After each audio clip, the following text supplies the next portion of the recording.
Hi, everyone. I'm Lisa Copeland, and I love supporting women on this journey of finding love after 50. And today, what we're going to talk about are 3 dating behaviors you might not be aware you're doing that are turning men off. So, let me ask you a question. Have you ever been on a date where it feels like the conversation's really flowing, the two of you are laughing and having a great time, and then out of nowhere, the man you're with abruptly ends the date? Now, when this happens, not only is it like, oh, what is going on here? It also can really hurt your feelings because as women, whether we like a man or not, we do want to feel loved by everyone. And it doesn't feel loving when a man gets up and quickly exits the date. And what can happen for you when this happens is it can send you into a downward spiral that makes you start to think, oh my God, what did I do wrong? Does he just not like me? Am I not okay? You're just fine. You didn't do anything wrong. You just may not have been aware of the 3 biggest dating behaviors that turn men off. So let's talk about what those are.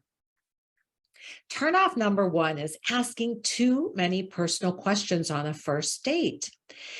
Now, these are personal questions about how he conducts his life. They might look like, oh, what time do you go to bed? What time do you get up every day? What did you do last night? Where are you going from here? These are like huge emotional turnoffs for emotionally healthy men. And that's because men love the freedom to do as they please. And when a man starts feeling like you're keeping tabs on his activities, especially when he's just met you 20 minutes ago, he starts thinking you're going to try and control his life in some way. And he abruptly ends that date. You always want to give men the space and the freedom to do as they please, because when he's ready, that's when he'll fill you in on his daily activities. Turnoff number 2 is making his life part of your life too quickly. Men feel so suffocated by women who want to spend every waking hour with them, especially when it's right after they met. So what does this look like? When you're making plans for the 2 of you to go out again, before he's even asked you for a second date, you're coming across as clingy and emotionally needy. And he's thinking, maybe she doesn't have a life of her own. And that's why she wants to turn my life into hers.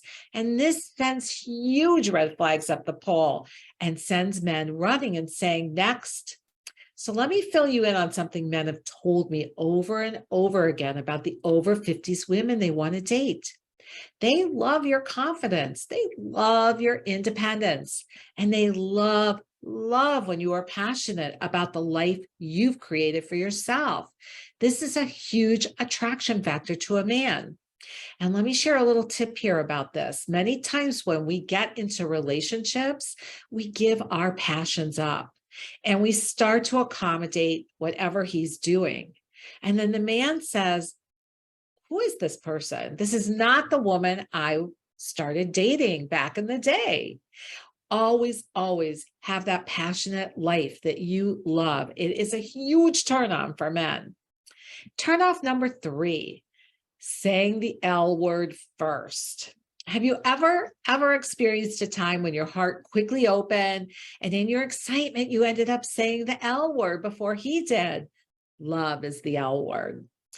I remember it happening to me once, and I quickly learned that men like to be the first one to say those words to you. And I know there's just sometimes your heart just opens up and you're just feeling such love and you say it. You want to not let him do it first. When you are feeling that love and your heart's so open for a man, just slow down. Acknowledge to yourself, oh my God, I think I'm starting to feel like I'm in love with him. And this will just give you an opportunity to let him be the one to share this magic moment with you first.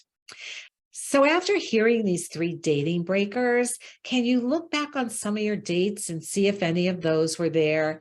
There's lots more, and over time we'll be covering them. But think about these 3 to start with. And just to leave you inspired before we go, I want to read you a quick testimony about a woman in her 60s who was a client of mine who found her guy. She found a man who has everything she wanted. Thank you, Lisa, for your guidance and support in your Love After 50 group coaching program.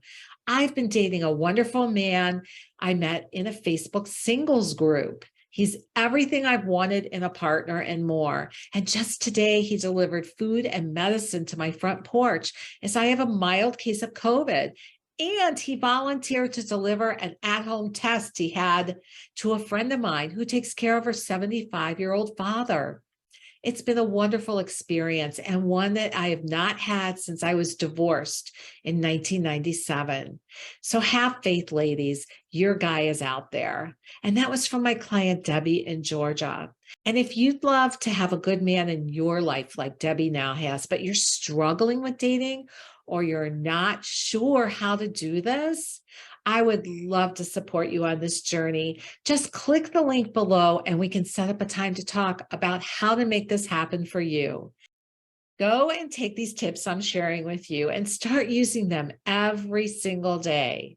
And if you haven't subscribed yet, be sure to click that subscribe button below so you're notified when more tips come. Okay, until next time, so believing in you. Big love and hugs to you. Bye-bye.